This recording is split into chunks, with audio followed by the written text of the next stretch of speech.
Hello and good morning. I have new setup slides this morning. I first must apologize.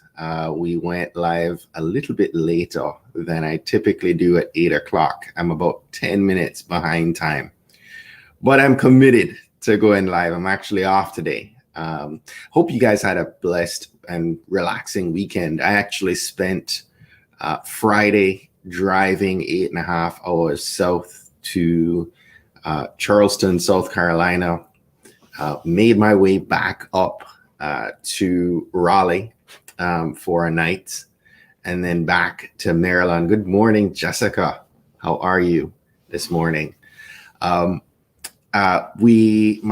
sister and I are taking care of our dad, who, as I've shared in prior lives and podcasts, suffered his initial stroke back in December of 2019. Another with me here back in the beginning of January, and so he was making his way back to Florida to my sister this weekend, and my brother-in-law and I met partway in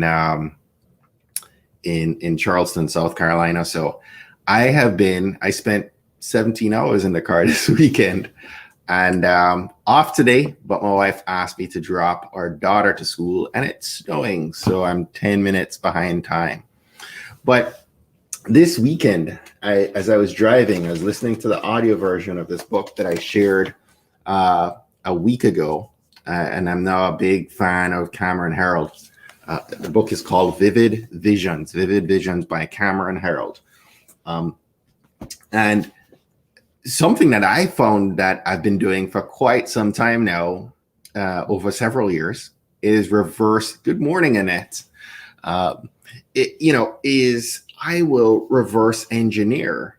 I shared with you guys some time ago what I'll do with Asana and other project management, task management tools that you can download for free and utilize for free online. But one of the strategies that Cameron spoke about in Vivid Visions that I actually employ on a day-to-day basis, and I think it's a great strategy for many of you if you're not yet doing so, is if you have a big goal. So as a marketer, some of the bigger goals that I might have would include some of our larger events, whether live or virtual.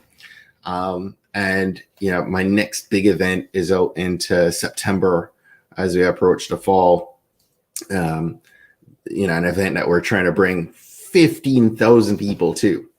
And that's a big goal of mine.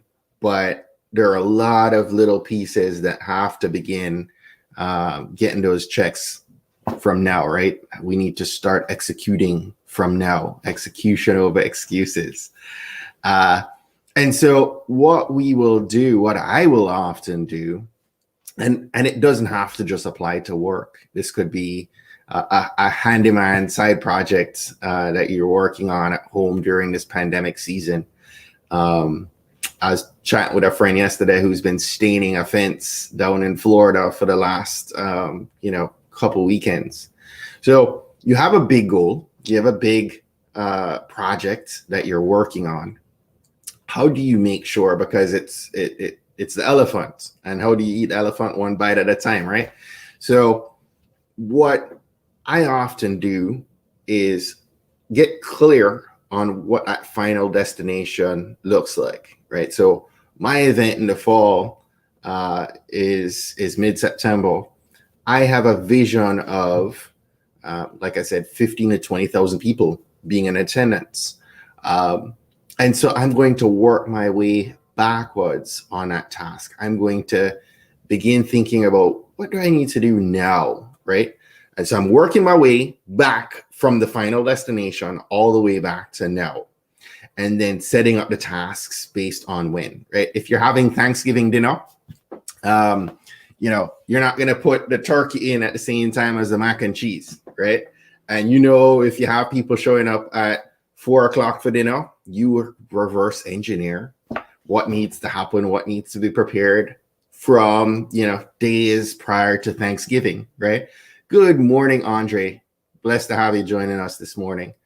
For those of you who don't know, Andre is the person I've probably known the longest in my life, beyond my own family. Andre and I have attended kindergarten, prep school, and high school together, and is a dear friend for life. Truly BFF, right?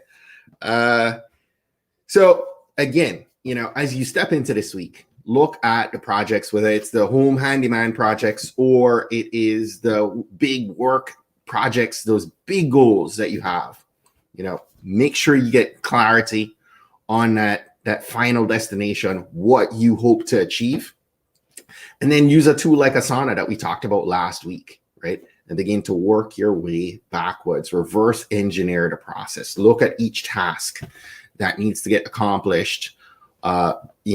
If in September, I'm thinking of what needs to happen, in that last week of the event, what needs to happen in August, July, coming all the way back to March and February, right? What do I need to begin doing right now? The hard things that I need to begin doing right now to move towards a successful September.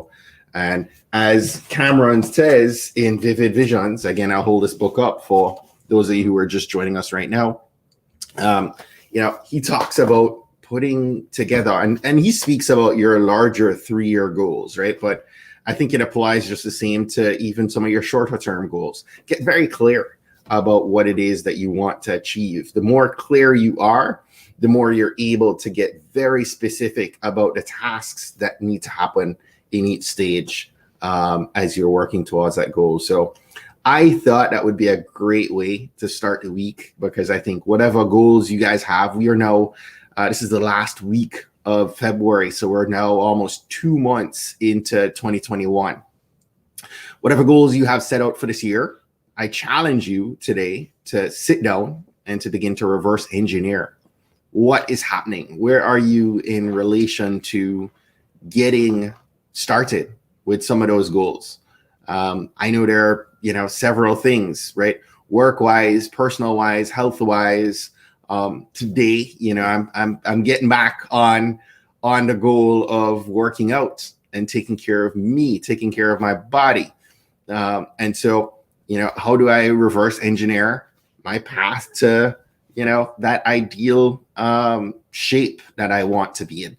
So all areas of our lives, right? Could be spiritual, could be physical, could be health-wise, could be work-wise, could be personal-wise, could be, your goals as a parent, right? Look at the whole and begin to reverse engineer the process to get to where you want to be and to get to what you want to achieve in the course of this year and looking forward in the next several years. So today I am off from work. My wife has already had me wake up this morning to walk the dog, to take my daughter to school. And I have several other things that I'm going to try and get done today. But my big goal for today is to find, 3 or 4 hours of the day in the middle of this day to shut off, shut down, to relax and to get some self-care. But I am committed to 8 a.m. Every Monday, Wednesday, and Friday. I ask that you will help me to share that up. This Friday, we are speaking with a dear friend of mine, Jennifer Witter of the Borland Group. We're going to be talking about, we're still in Black History Month. And so we're going to show some love and highlight some Black women that we should all know more about. So I hope that you will set the date for Friday at 8 a.m. to join us. Hey, Ralston. Hey, Ken. Good morning. Hope that you will join us on Wednesday and then definitely on Friday for my conversation with Jennifer. Hope you guys have a blessed day. I look forward to connecting with some of you in the course of the week.